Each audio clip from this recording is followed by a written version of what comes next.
J'ai l'impression que si je chante pas, je déprime en fait. Et ouais. Et une chose aussi qui m'a fait venir à Paris, c'est que j'avais perdu ma voix et j'ai dû faire une chirurgie. J'ai fait tout pour réussir à mélanger les rythmes de Mozambique avec tout ce que j'ai comme passion musicale. Je trouve que c'est des langues, déjà le Shangana ça se parle au Mozambique, ça se parle en Afrique du Sud aussi. Donc voilà, c'est une langue et je suis super fière de le parler. Quand on parle la langue maternelle, c'est comme si on n'était pas assez intelligente peut-être, qu'on était des catégories bas.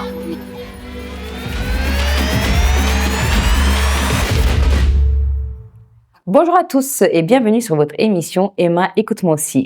Aujourd'hui, j'ai le plaisir de recevoir une talentueuse artiste du nom de Assa Matus qui est là pour nous parler un peu de son expérience, de son art de vivre qui est la chanson. Bonjour Assa. Bonjour et merci beaucoup de m'avoir ici avec vous, c'est un plaisir.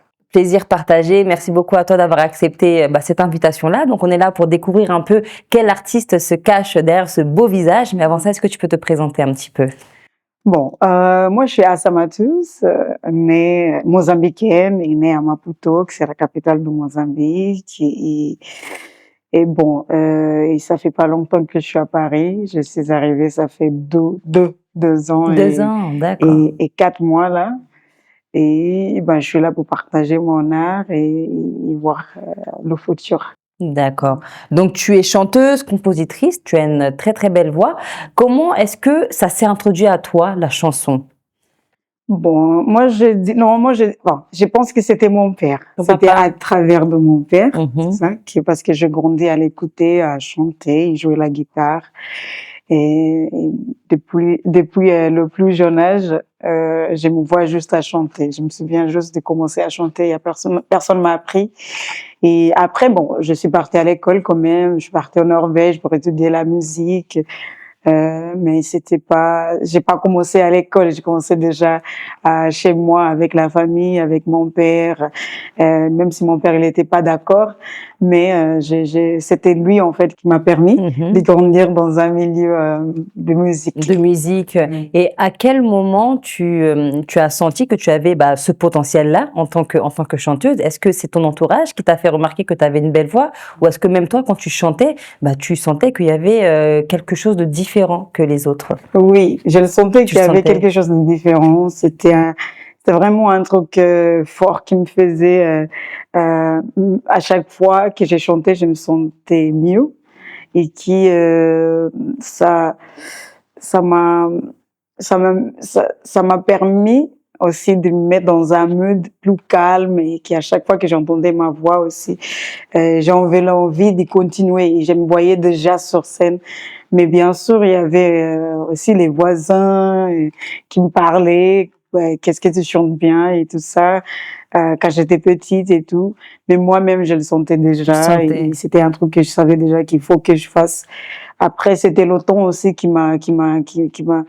c'était avec l'automne que j'ai eu la certitude que oui, je peux le faire.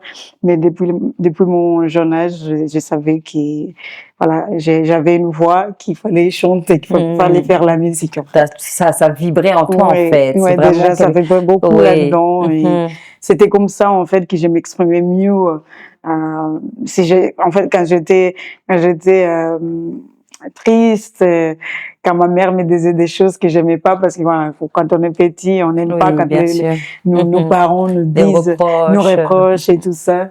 Et moi, en fait, j'ai chanté à chaque fois. C'était une manière pour toi de te Et réfugier, de oui, te sentir mieux. oui. C'était à ces moments-là précis que tu chantais, dans la tristesse, Dans la dans la tristesse, même, compréhension, oui, même dans la joie dans la aussi. joie Oui. aussi. Et est-ce que tu chantes au quotidien? Oui. C'est vrai? Je chante au quotidien et j'ai l'impression que si je chante pas, je déprime en fait. Ah oui. Ouais, et c'est vrai. Et là, après, j'étais au Mozambique cette année pour faire du concert. Après aussi, je suis partie à La Réunion. Mais après ça, j'ai eu un mois sans chanter, sans concert, sans rien. Je chantais pas non plus chez moi.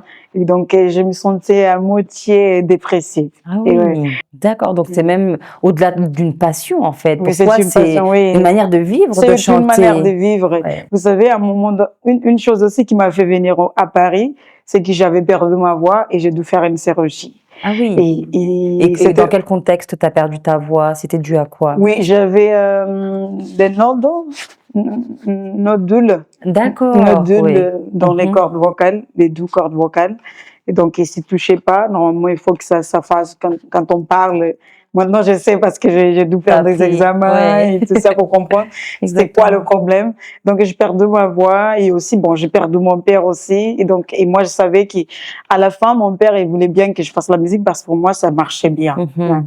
Et déjà, au Mozambique, j'étais quelqu'un déjà connu et que je faisais pas mal de tournées. Ouais. Et à chaque fois que j'ai rentré, mon père il me disait pourquoi tu es rentré? Il fallait rester là où tu es. Parce qu'on sait bien comment c'est compliqué déjà au Mozambique. Et surtout pour la musique, il me souhaitait un truc mieux. Et donc, après, je perdu mon père et avec ça, j'ai perdu ma voix et j'ai dû faire une chirurgie. Et après la chirurgie, je me suis dit, bah, c'est là maintenant, c'est qu'il faut que j'ai vraiment essayé de me De retrouver, percer, oui, ouais, dans la musique, de vraiment dans te la concentrer dans musique ta et carrière. connaître les autres pays, vraiment habiter là-bas parce que bon, je faisais déjà les tournées et tout, mais c'était pas pareil. J'ai habité encore au Mozambique et j'étais quand même limitée. Bah là maintenant, je me suis dit bah je vais choisir la France.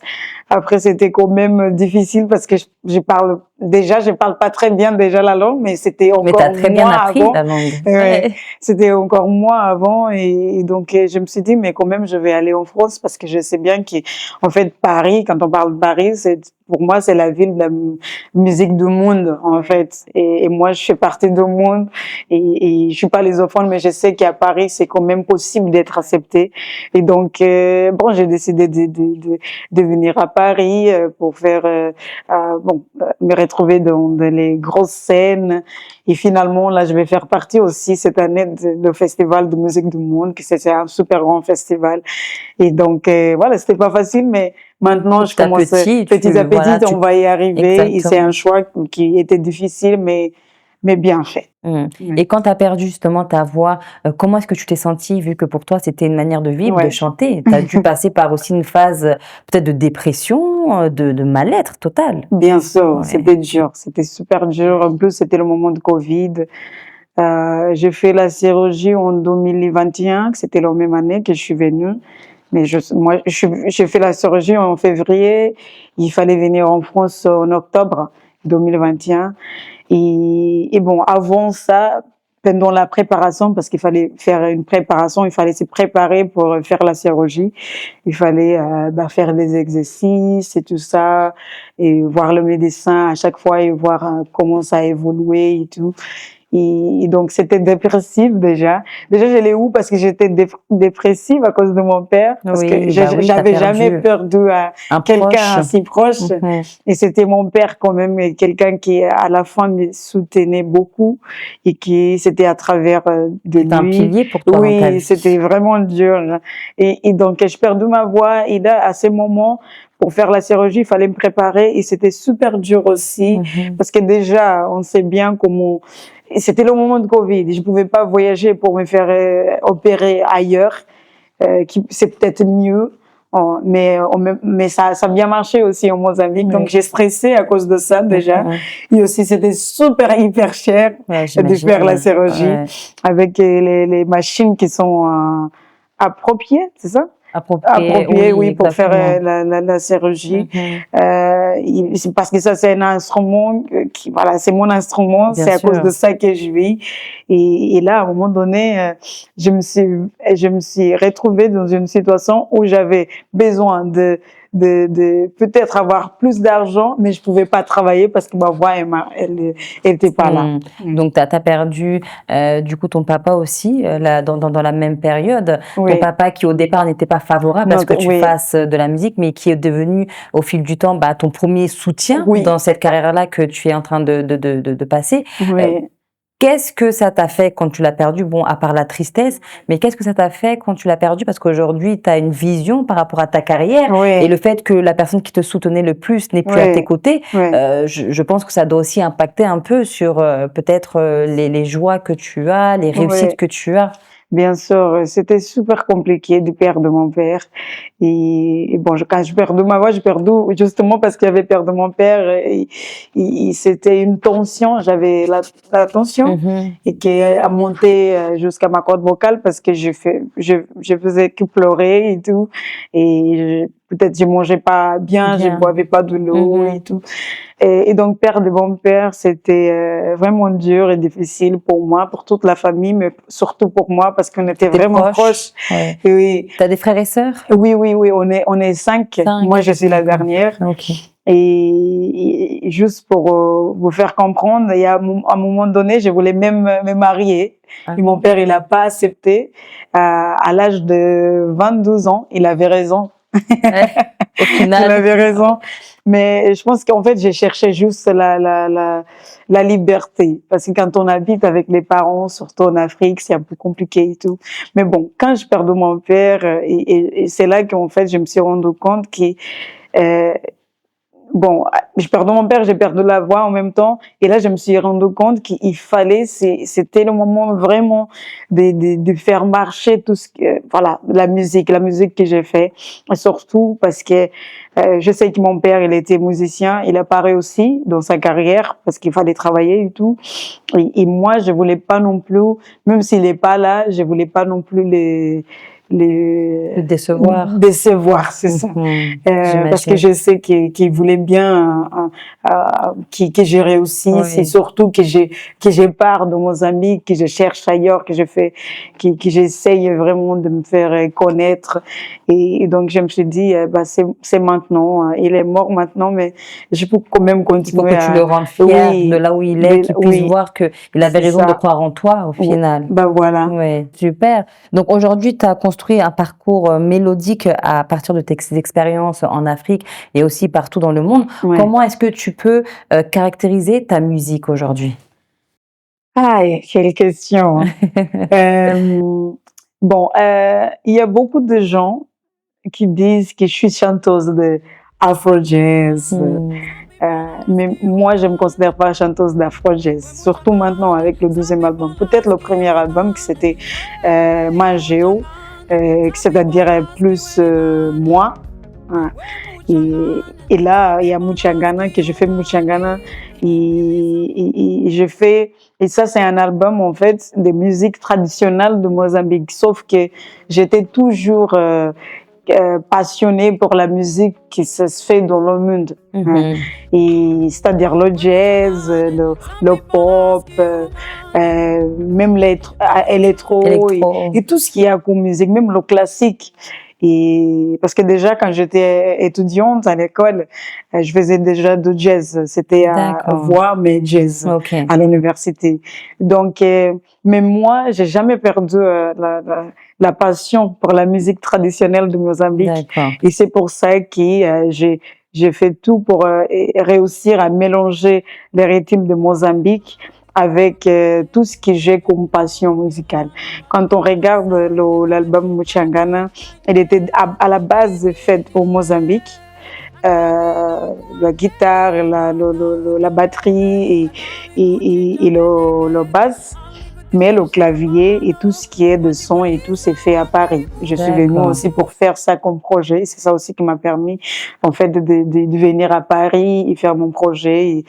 Et j'ai rencontré pas mal de musiciens qui sont super connus, qui travaillent avec des super stars et qui ont accepté de travailler avec moi. Super.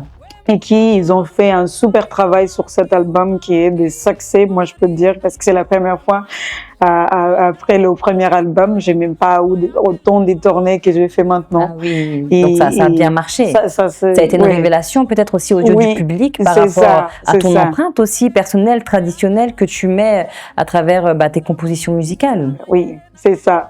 Et du coup, moi je dis que ça c'est la musique traditionnelle de Mozambique, c'est Marabenta et Chigubu. Chigubu, c'est aussi fait en Afrique du Sud parce qu'on est voisins vraiment à côté.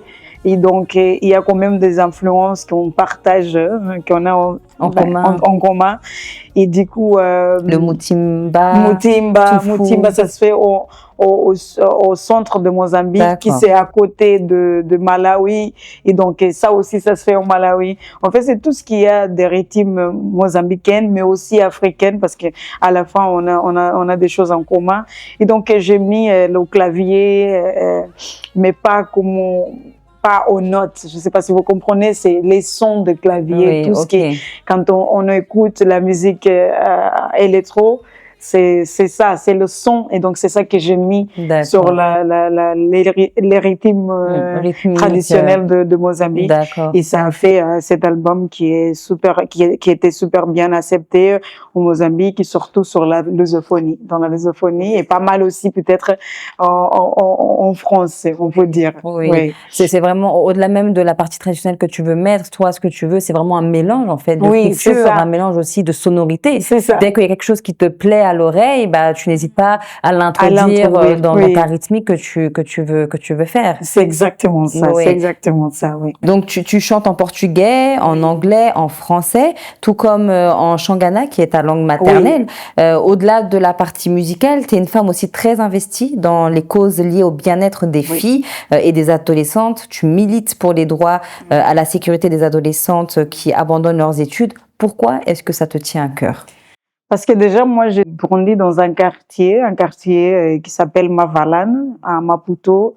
Maputo, c'est la capitale, mais on a quand même des petits quartiers où la pauvreté et le manque d'opportunités est immense.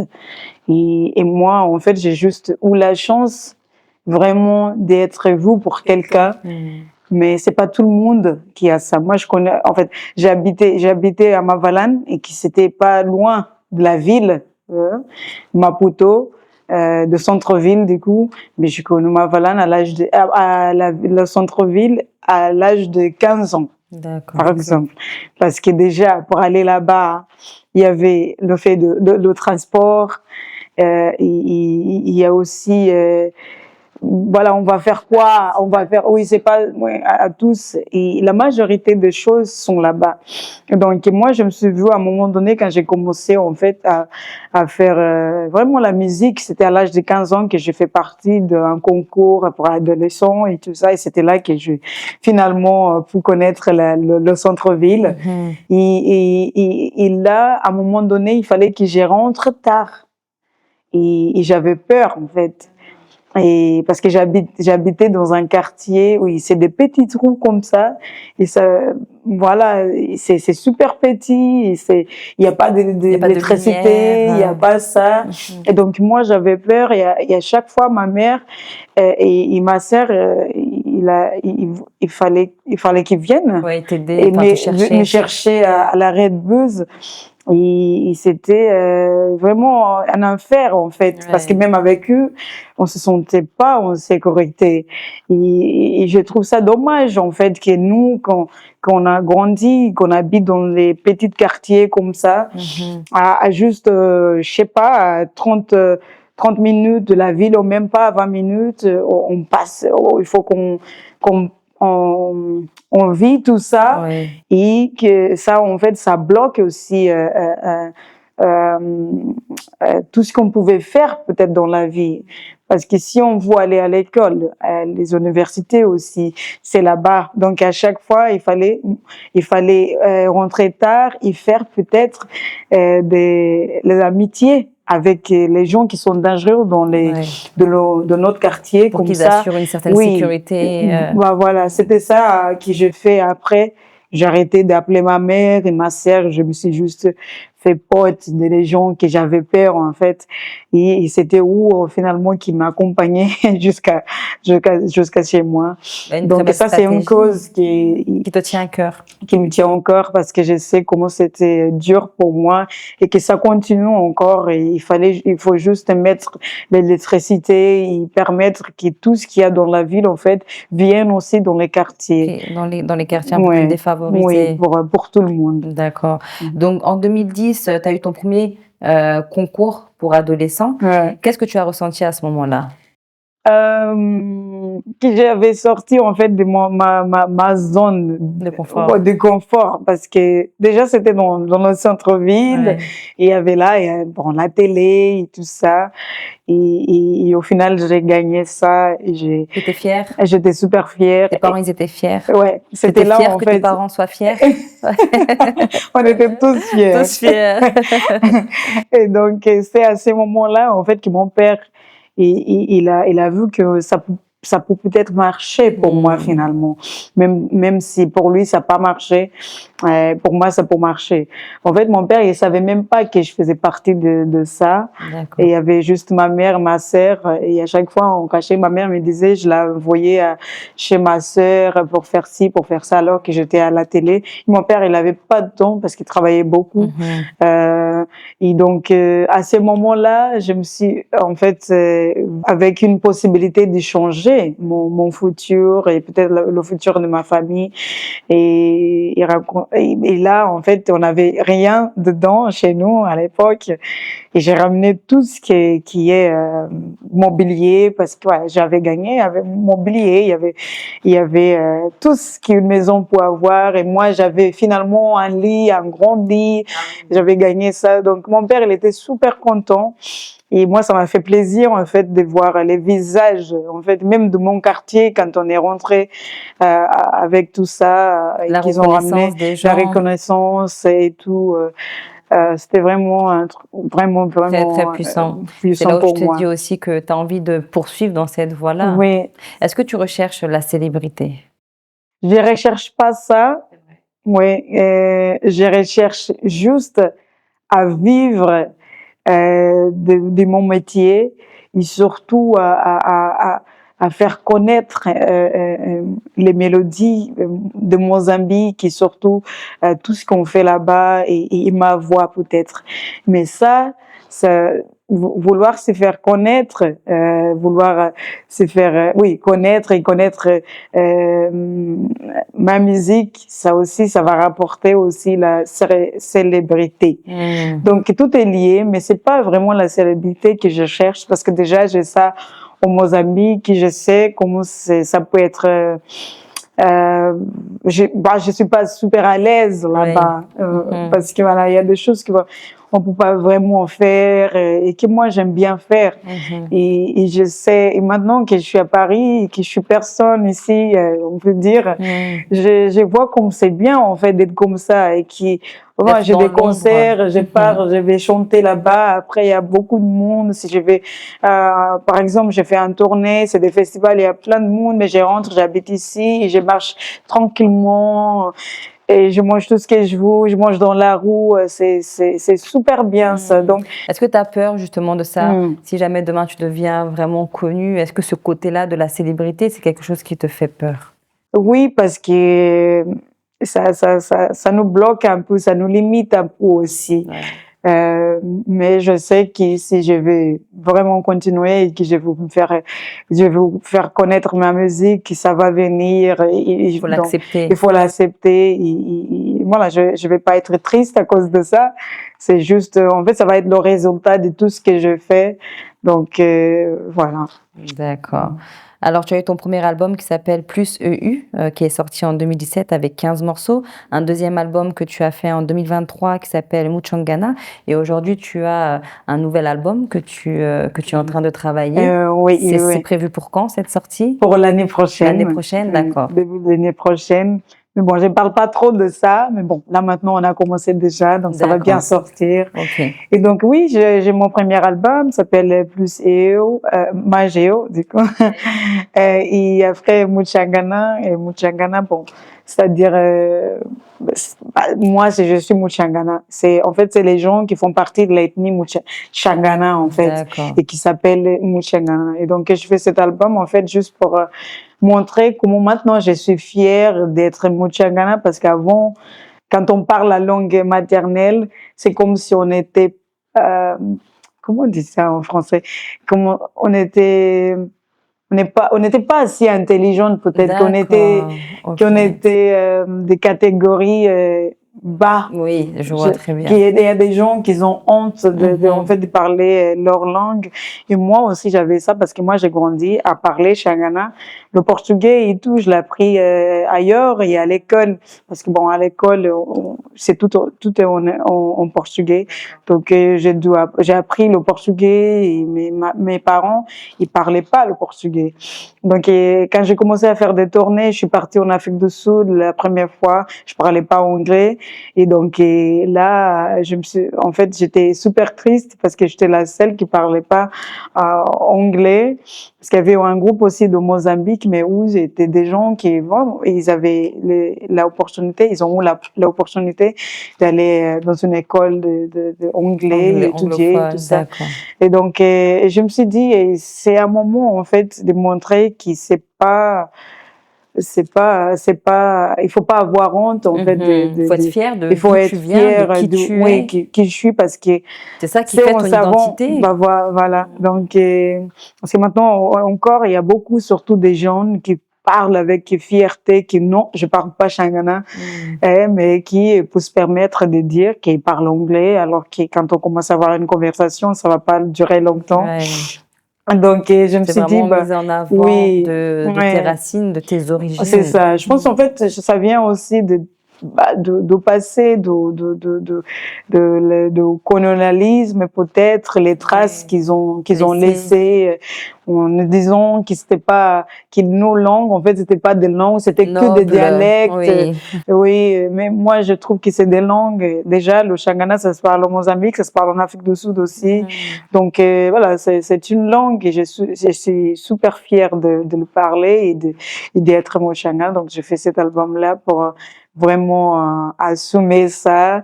Il y a d'autres sujets, bien sûr, mais le titre de l'album s'appelle Muchangana, justement à cause de ce sujet-là. D'accord. Et c'est quoi ton ambition demain? Continuer à grandir et sortir et surtout réussir la France et le monde et de continuer à faire plus en plus de grosses scènes et vraiment partager tout ce que j'ai dans mon cœur, qui c'est des mélodies je peux pas le garder avec moi. C'est plus fort Il que faut toi. que je Qu'est-ce que partage. tu ressens quand tu vas en tournée? Ah, Ah, je vois le sourire. ouais. C'est puissant. Oui, c'est un sentiment en fait de fierté et de réussite en fait parce que quand on vient de où je viens moi, ils disent normalement soit on va finir avec des enfants à l'âge de 25 ans, Ouais. soit pour les garçons, soit on va devenir Des délinquants, alcoolique ouais. Sans avenir, en oui. fait. Et donc moi, à chaque fois que je suis en tournée, et ça me donne vraiment envie de dire aux gens, Que surtout qui tout est viennent, que possible. tout est possible et que j'avais rien et aujourd'hui, regardez-moi, je connais le monde maintenant, je parle plusieurs langues alors que je parlais que Shangana avant et qui j'ai la possibilité en fait de faire connaître moi-même mais surtout mon pays à travers de la musique que j'ai fait. Donc c'est plein, j'ai trop d'émotions à chaque fois que je pars en tournée et de voir aussi parce que quand on est musicien, on est chanteuse, on a des musiciens, donc c'est toute une équipe qui travaille pour nous et qui ça fait tellement de bien et ça me donne envie vraiment de juste continuer et même si des fois c'est un peu fatigant, des fois il y a des vols pas possibles, c'est super loin, on va de l'autre bout de monde, mais c'est un sentiment Qui en vaut la peine. oui, qui en vaut la peine et qui voilà, on va continuer à l'avoir et moi ça me fait de bien de l'avoir. Merci beaucoup à ça, en tout Merci cas, à pour toi. toutes ces informations. On va terminer juste avec un petit conseil que tu peux donner à toutes les personnes qui souhaitent aujourd'hui bâtir une carrière dans la musique. Bon, conseil, peut-être dire qu'il faut en fait que vous soyez déterminé et surtout rentre pas là-dedans à chercher autre chose, à chercher peut-être la célébrité, Mais rentrer là parce que c'est une passion, c'est quelque chose que vous voulez bien faire. Vous ne voyez pas à vivre sans faire. Parce que je vous assure que c'est pas facile, donc il faut pas souhaiter ça. Il faut juste le faire si vraiment vous avez envie. Et quand vous êtes là-dedans déjà, il faut juste continuer, être déterminé. Et les problèmes, on a tous, et surtout dans le milieu de la musique. Il faut juste croire en soi et continuer à se battre et pour finalement, voilà, atteindre ses objectifs. Voilà, c'est ça. Merci. Merci beaucoup, Assa, en tout cas, pour ce témoignage-là. Et merci à vous d'avoir regardé cette interview jusqu'à la fin. Et je vous dis à très vite pour une nouvelle émission de Emma. Écoute-moi aussi. Ciao, ciao.